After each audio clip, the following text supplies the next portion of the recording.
Assalamualaikum warahmatullahi wabarakatuh. Alhamdulillahirabbil alamin wassalatu wassalamu ala Rasulillah wa ala alihi wa sahbihi ajma'in.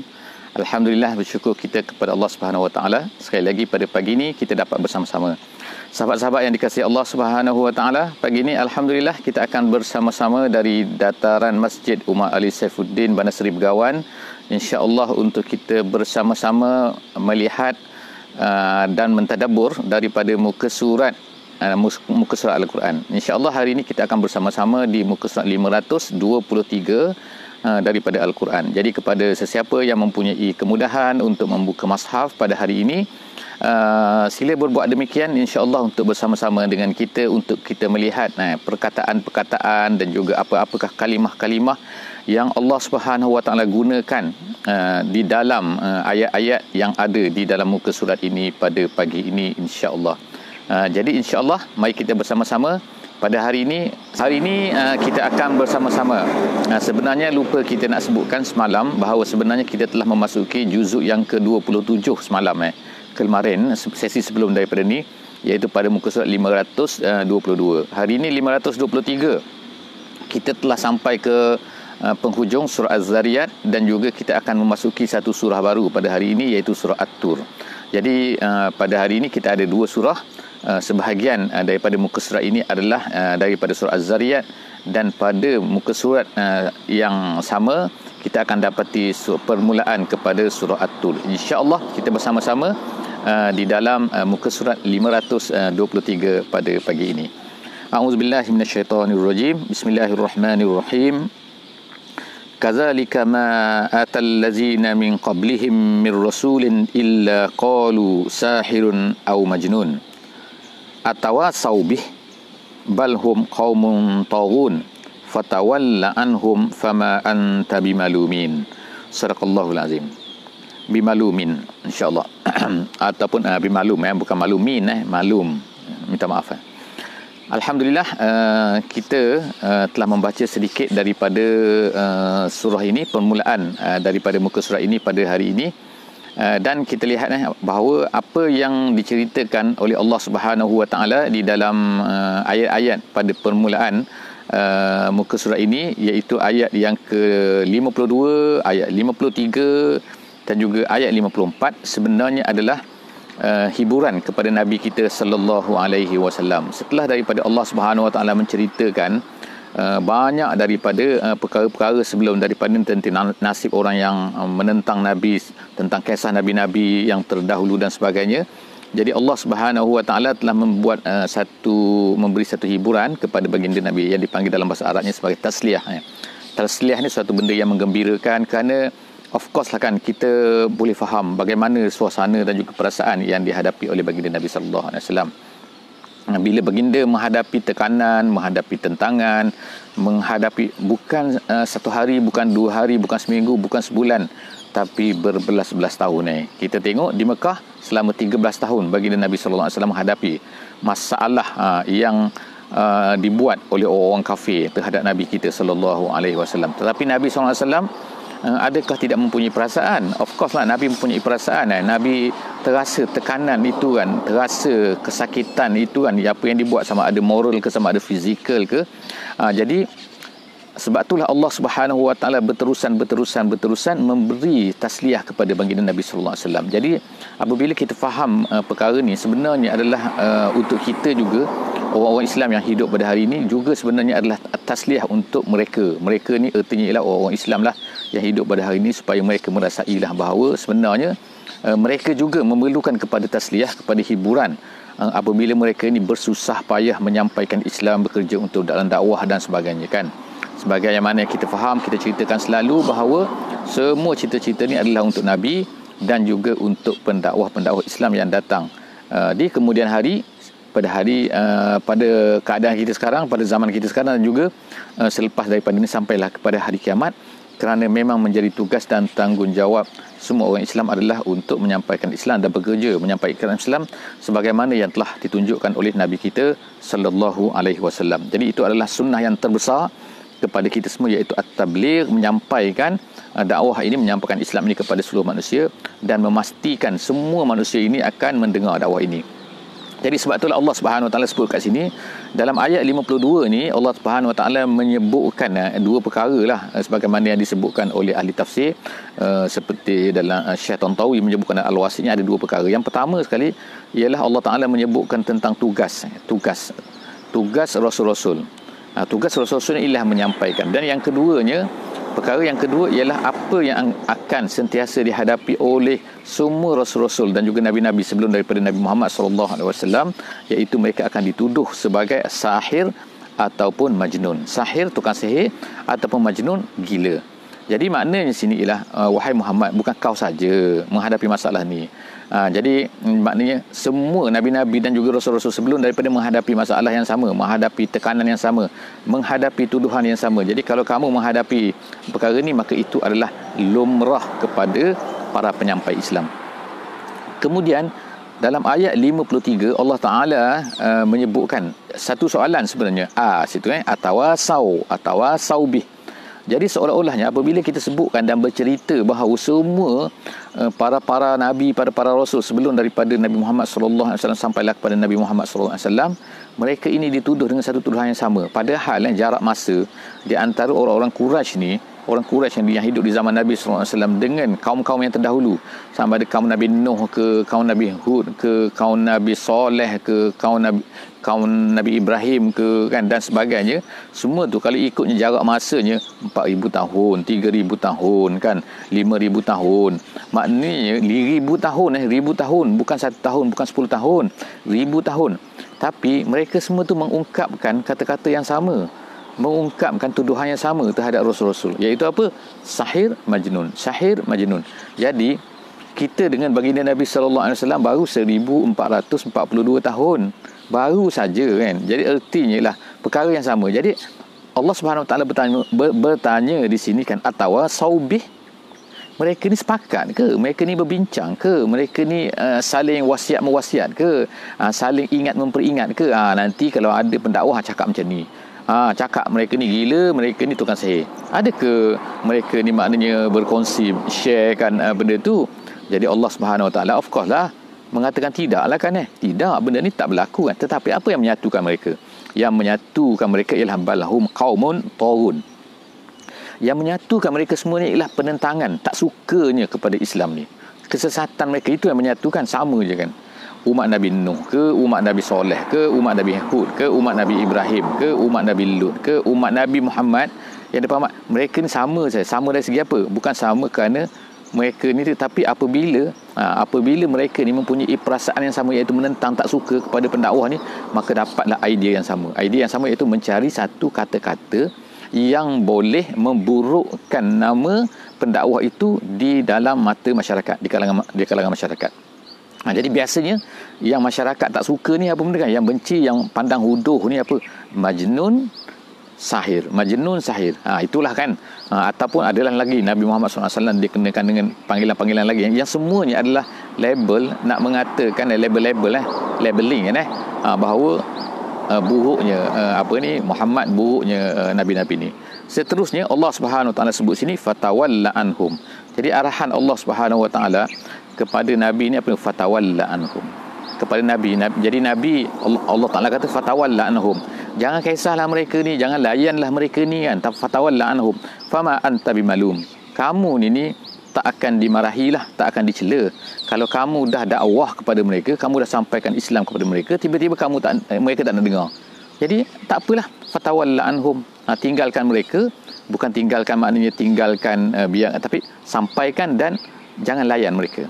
Kemudian wazakir, dan Allah Ta'ala kata wazakir, tapi dakwah mesti diteruskan. Wazakir, beri peringatan terus menerus. Fa inna zikra tanfa'ul mu'minin. Kerana apa?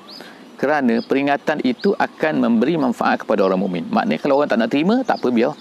InsyaAllah akan ada orang. Allah Ta'ala akan jadikan ada orang-orang yang beriman, ada orang-orang yang akan mengikuti insyaAllah kamu, insyaAllah, iaitu orang-orang yang beriman, orang yang nak beriman ataupun orang yang dah beriman, maka dia akan dapat peringatan-peringatan ini. Jadi ini daripada sini juga lah kita boleh faham bahawa apa, kan, maknanya kalau orang katakan dakwah ini bukan hanya untuk orang kafir saja, kan, tapi dakwah ni adalah juga untuk orang yang dah beriman. Orang dah beriman pun kita kena beri dakwah juga. Sebab apa? Ada kalangan mereka ni yang muka lupa, ada yang ghaflah, ada yang lalai, ada yang lari daripada kadang-kadang lari daripada keimanan kan. Dah beriman tapi kadang-kadang tu jauh sikit ahli maksiat dan sebagainya. Jadi kita teruskan insya-Allah kita teruskan untuk memberi peringatan kepada orang-orang yang beriman. Seterusnya ialah Allah Taala kata wa ma khalaqtul jinna wal ins illa liya'budun. Allah Ta'ala kata, dan aku tidak ciptakan manusia dan jin ni melainkan untuk ya'budun, untuk beribadah kepadaku. Jadi ayat ni sangat popular lah, iaitu ayat surah Az-Zariyat ayat 56 ni. Allah Subhanahu Wa Ta'ala nak menegaskan, menceritakan, memberitahu kepada manusia semua bahawa kenapa Allah Ta'ala ciptakan ni. Tugas Allah Ta'ala menciptakan manusia dan juga jin ni. Tugas untuk manusia tu sepatutnya apa? Sepatutnya mereka ini adalah beribadah kepada Allah Subhanahu Wa Taala. Jadi bukan tugas lain.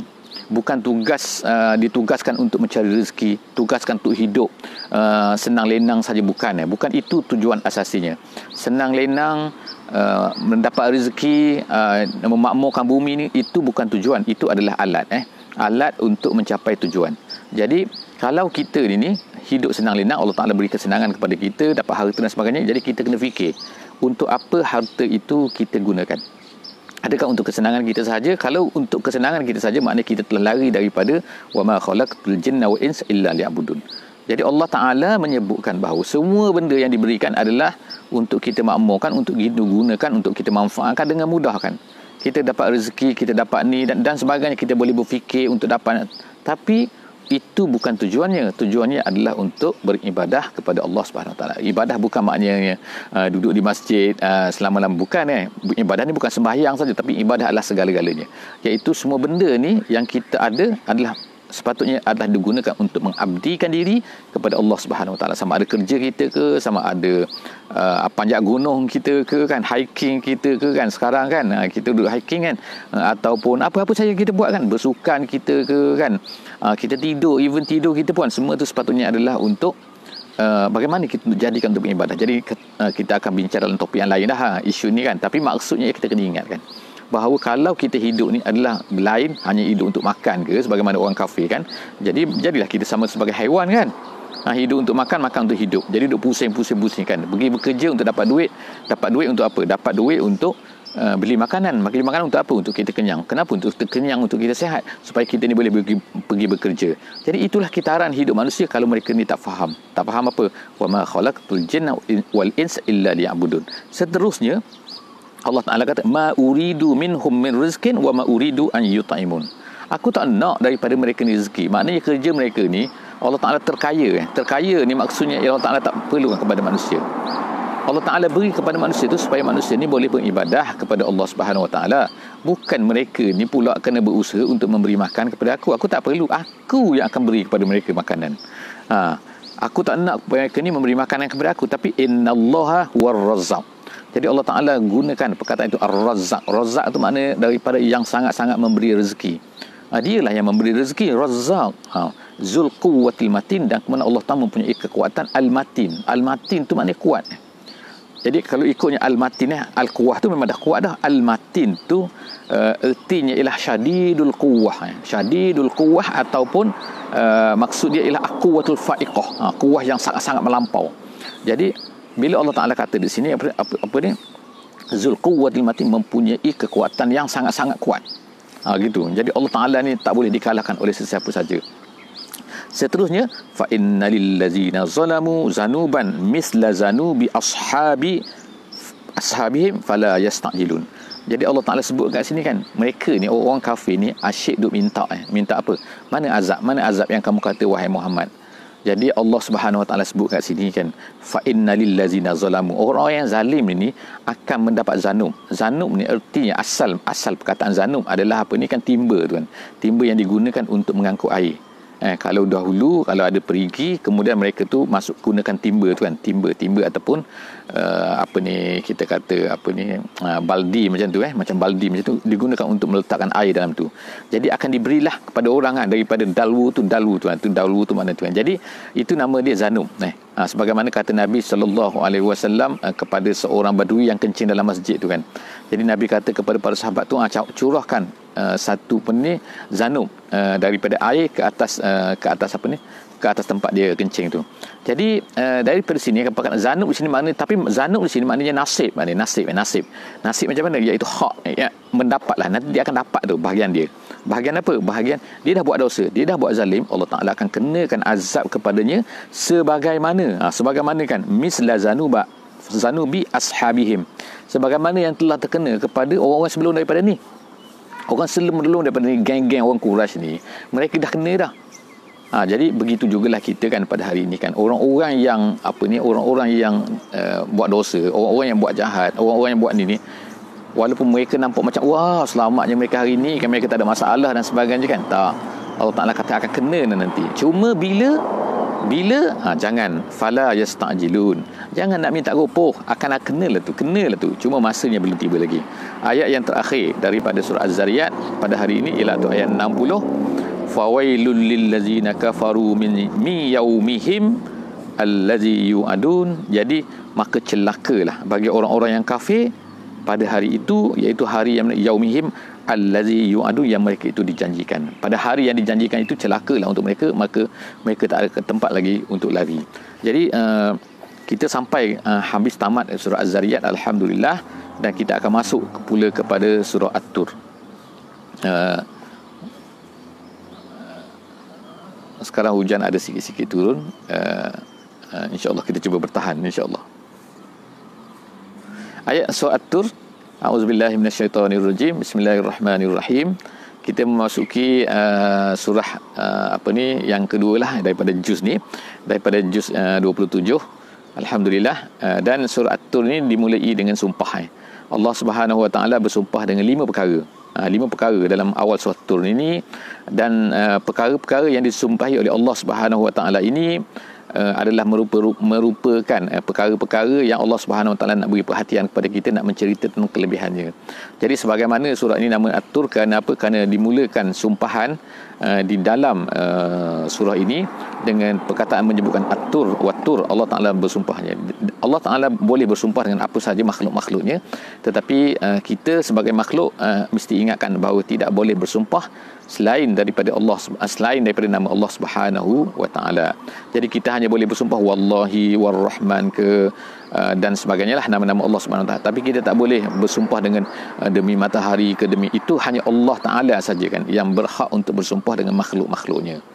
Jadi kita lihat kan di sini bahawa Allah Subhanahu Wa Taala yang pertamanya bersumpah dengan Wat-Tur.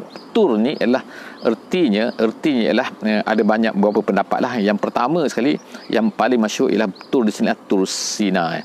Tur Sinai iaitu Bukit Sinai yang kita katakan yang adalah sampai sekarang ni satu bukit, satu gunung yang tinggi di Sinai.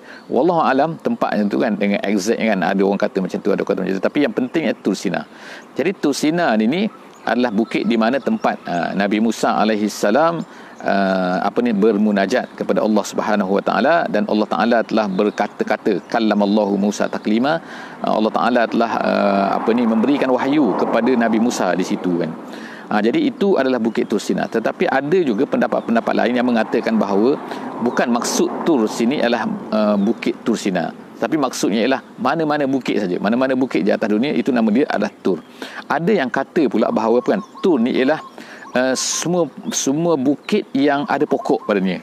Yang ada pokok. Kalau bukit itu tak ada pokok, maka bukan Tur nama dia. Wallahu a'lam bissawab. Apa-apa pun kita ambil pendapat, mungkin kita boleh gunakan pendapat yang yang paling masyhur di kalangan para ahli tafsir, iaitu Tur sini adalah Tur Sinai. Itu yang pertamalah. Perkataan Tur ni disebutkan oleh Allah Subhanahu Wa Taala 10 kali dalam Al-Quran untuk menunjukkan kehebatannya. Kemudian seterusnya yang keduanya Allah Subhanahu Wa Taala kata wa kitabin mastur. Wa kitabin mastur. Kitab yang mastur. Kitab mastur ni maknanya yang tertulis kemas, yang tersusun rapi. Jadi apa maksud tersusun rapi ni? Apa maksud tersusun rapi ni? Apakah kitab yang dimaksudkan sini? Jadi pendapat yang masyhurnya ialah Quran lah. Quran. Tetapi ada pendapat-pendapat lain yang mengatakan bahawa ia adalah Taurat. Ada yang mengatakan lagi bahawa dia adalah Lauh Mahfuz wa kitabim mastuni, dan ada yang mengatakan mana-mana kitab saja, dan ada yang kata bahawa iaitu kitab tulisan yang diserahkan kepada manusia yang menuliskan tentang amalan kebaikan dan juga kejahatan mereka. Jadi apa pun pendapat, apa pun pandangan, itulah pandangan-pandangan ulama. Semua pandangan ulama yang disebutkan oleh Syekh Said Tantawi di dalam kitab tafsirnya Al-Wasit. Jadi itu semua adalah kita boleh pakailah, insya-Allah tak ada masalah kan. Tapi maksud sini ialah, maksud secara umumnya adalah kitab yang wa kitabim mastur, kitab yang tertulis dengan teratur. Kemudian fi raqin mansyur. Fi raqin mansyur. Dalam bahasa Arab, fi dalam raqin, dia nak ceritakan tentang kitab mastur tadi tu. Fi raqin, tertulis di mana? Tertulis tersusun rapi di mana? Raqin tu artinya ialah asal makna raqin tu ialah kulit binatang tu yang digunakan untuk menulis. Itu raqin. Tetapi kemudian tu digunakan untuk semua apa-apa saja yang digunakan untuk menulis di atasnya. Jadi raqin. Kemudian tu jadi kitab ini dia tersusun rapi di dalam satu benda yang tertulis. Kemudian tu mansyur tu maknanya yang terbuka, maknanya bukan tertutup. Syekh Sya'rawi menyebutkan contoh kat sini kan, kalaulah kita, dia kata penjual kain, kalau penjual kain dia menjual kain tu dia tutup semua, itu maknanya macam ada benda nak tersembunyi ke, nak tutup kan, tak boleh buka kan, ada macam tak mahu tunjuk ke keaiban yang ada pada kain tu. Tapi kalau ditunjukkan semua, itu maknanya ialah bahawa benda tu tak ada keaiban. Jadi begitulah dia kata sebut sini kan, kalaulah itulah maknanya Quran yang tersusun, yang terbuka, maknanya tulisannya terbuka dan boleh kita tengok, maknanya tak ada sembunyi-sembunyi. Jadi artinya apa? Bahawa tidak ada kecacatan di situ. Kalau ada kecacatan, dia akan nak sembunyikan. Itu tabiat manusia dan sebagainya. Jadi kita boleh faham. Jadi perkataan rak ni, bahasa Melayu ni ada kan perkataan rak lah kan, rak. Tapi bila bahasa Melayu rak tu maknanya almari pula kan, lain pula cerita kan. Tapi dalam bahasa Arab raqin tu ialah artinya ialah satu benda yang digunakan untuk menulis padanya. Kemudian seterusnya wal baitil ma'mur. Kemudian ayat yang keempat sekarang itu, dan Allah Ta'ala bersumpah pula dengan Baitul Ma'mur. Apa dia Baitul Ma'mur ni? Baitul Ma'mur ni ialah satu tempat di mana terletak, menurut jumhur ulama kata, ialah terletak selepas daripada langit yang ketujuh.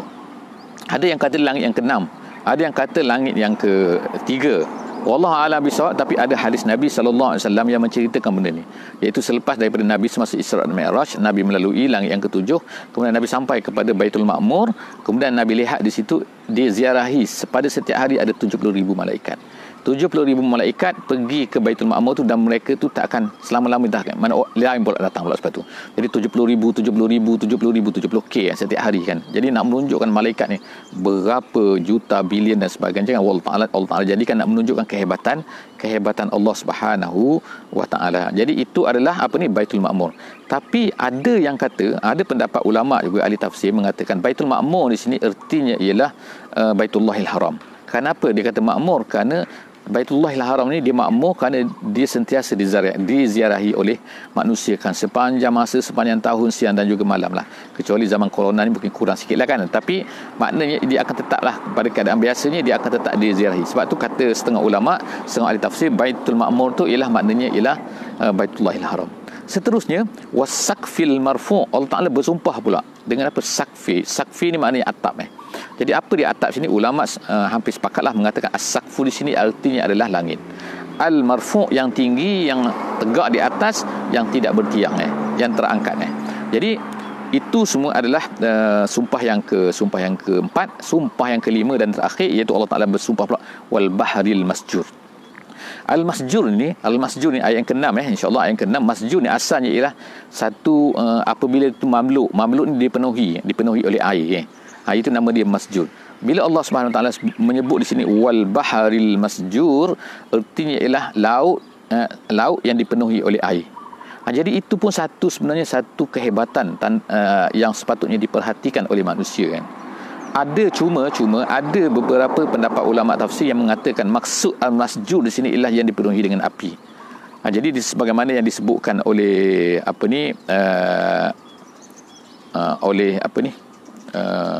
Ibn Abbas, dia menyebutkan, seorang ahli tafsir menyebutkan, iaitu apa maksud masjur sini itu pada hari kiamat nanti, maka ia akan dipenuhi oleh api-api. Jadi itu adalah pendapat-pendapat pandangan ulama lah kan, yang menceritakan tentang makna-makna kepada perkataan ni. Ada perbezaan-perbezaan sikit, dan tapi semua tu adalah memberi kefahaman kepada kita bahawa itu adalah sumpah Allah Subhanahu Wa Taala, dengan untuk kita perhatikan, untuk kita ambil perhatian terhadap perkara-perkara yang telah menjadi apa-apa yang telah disumpah oleh Allah Subhanahu Wa Taala tersebut. Sekarang ni kita sampai pula kepada apakah yang nak diceritakan. Apa yang nak diceritakan daripada sumpah tu? Dia bila ada sumpah, mesti ada benda yang nak disumpahkan kan. Demi Allah contohnya kan, aku tak buat itulah benda yang kita sumpahkan, kita nak ceritanya. Bukan kita nak cerita demi Allah tu nak menyungguhkan. Jadi dalam ayat ini, surah At-Tur ni, Allah Subhanahu Wa Taala selepas daripada tu berkata apa? Iaitu ayat yang ke-7, inna azab rabbika lawaqi'. Itulah yang Allah Ta'ala nak ceritakan daripada sumpah itu, iaitu apa? Sesungguhnya azab Tuhan kamu ini waqi'. Waqi' artinya pasti akan berlaku. Tak ada orang kata bohong pun, tak, dia akan berlakulah, jagalah awak semua. Kemudian Allah Ta'ala kata ma lahu min dafi'. Bila dia berlaku, ma lahu min dafi', tak ada lagi yang dapat menolaknya. Bila dia dah datang, tak ada siapa yang menolaknya. Tak adalah boleh kita kata ni, kalau kita tengok movie kan, macam-macam kan, semua boleh tolak lah. Benda yang datang nak menghancurkan bumi, dia boleh tolak. Batu besar dia boleh tolak. Semua benda tu movie ni dibuat oleh Hollywood kan. Semua nak cerita macam kehebatan manusia lah kan, boleh menolak semua. Jadi manusia kita semua ni kan, yang melihat movie ni, kita tengok tak ada. Semua saintis pandai, orang-orang manusia ni bijak kan, pandai boleh menolak lah benda-benda semua. Tapi hari akhirat ni, azab Allah Ta'ala ma lahu min dafi'. Jadi adalah cerita di sini kan, ada seorang seorang musyrik daripada Mekah. Dia kemudian menjadi seorang sahabat yang hebat lah, iaitu bernama Jubair bin Mut'im. Jadi dia ni Jubair bin Mut'im ni, dia datang daripada Mekah selepas daripada peperangan Badar. Dia datang daripada Mekah pergi ke Madinah, berjumpa dengan Nabi, berjumpa dengan orang Islam di sana. Sebab apa? Sebab nak berbincang tentang nak membebaskan orang-orang yang telah ditawan yang menjadi tawanan perang dalam peperangan Badar. Jadi bila dia sampai di sana, Nabi pada masa itu sedang sembahyang. Jadi Nabi membaca ayat ni. Nabi sedang baca ayat ni, Bismillahirrahmanirrahim, Wat-Tur wa kitabim mastur. Sampailah kepada ayat yang ke-8 tu. Ayat yang ke-8 yang sedang kita bacalah sekarang ni, iaitu apa? Ma lahu min dafi'. Apa tu? Neraka azab itu pasti akan terkena, akan datang, akan tiba kepada manusia ni. Dan bila dia tiba, ma lahu min dafi', tidak akan ada siapa pun yang boleh menolaknya. Ma lahu min dafi'. Jadi bila Allah Subhanahu Wa Taala sebut macam tu, Nabi SAW membacakan ayat tu, maka dia terus terduduk kan, terkejut tu dia takut terus kan. Dan menggeletar, dia datang berjumpa dengan Nabi sallallahu alaihi wasallam. Lepas tu apa yang berlaku, iaitu dia terus masuk Islam. Dia terus menjadi sahabat, datang nak membebaskan tawanan perang kan. Tiba-tiba dia pula jadi orang yang beriman kan, selepas mendengar ayat ni. Jadi ayat ni sebenarnya kalau difahami lah betul-betul kan, maknanya sebenarnya amat menakutkanlah sesiapa-siapa yang berbuat maksiat kepada Allah Subhanahu Wa Taala. Kemudian yauma tamurus sama'u maura. Jadi kita lupa nak sebutkan tadi kan, bahawa surah At-Tur ni sebenarnya dia menceritakan dalam surah At-Tur ni, dia nak menceritakan di antara apa ni kan, iaitu di antara dua balasan yang berlaku kan, iaitu ini dan ini. Orang kafir macam ni, orang Islam macam ni. Orang Islam macam ni, orang kafir macam ni kan, kena kan. Jadi dua benda yang bertentangan lah kan, yang sedang berlaku kan. Jadi Allah Ta'ala saling cerita ni kan. Jadi dua-dua tu nak ceritakan bahawa apa? Bahawa manusia ni kan, kalau dia nak selamat, dia kena jadi beriman. Kalau tak, dia akan menghadapinya. Jadi itulah yang Allah Subhanahu Wa Taala ceritakan dalam surah At-Tur ni. Kemudian Allah Ta'ala ceritakan ni, yauma tamurus sama'u maura.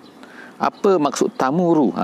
Dalam ayat yang ke-9 kita sekarang, tamuru al-maur tu artinya ialah al-ittirab kalau dalam bahasa Arabnya, ataupun ad-dauran, ataupun lagi maknanya al-harakah asy-syadidah, iaitu gerakan, getaran, goncangan yang hebat. Jadi Allah SWT sebut sini yauma tamurus sama, ketika langit itu bergoncang-goncang, berpusing-pusing. Maura makna berpusing-pusing, sungguh-sungguh berpusing. Wa tasirul jibalu sayra, dan pada ketika itu jibal ni makna bukit. Bukit itu tasir tu makna melayang-layang, berterbangan. Dia tercabut daripada tempat dia kan. Kita tengok sekarang ni ada bukit sana, ada bukit sini, tapi bukit ni akan berterbangan, naik menjadi awak, menjadi macam berterbangan di atas udara, dan kemudian tu hancur.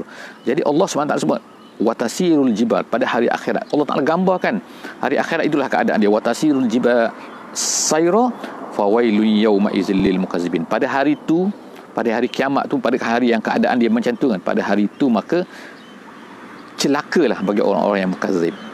Allazina hum fi khawdin yal'abun. Macam mana keadaan mereka ni? Keadaan mereka pada hari ni, pada hari dunia ni kan, mereka ni khawdin.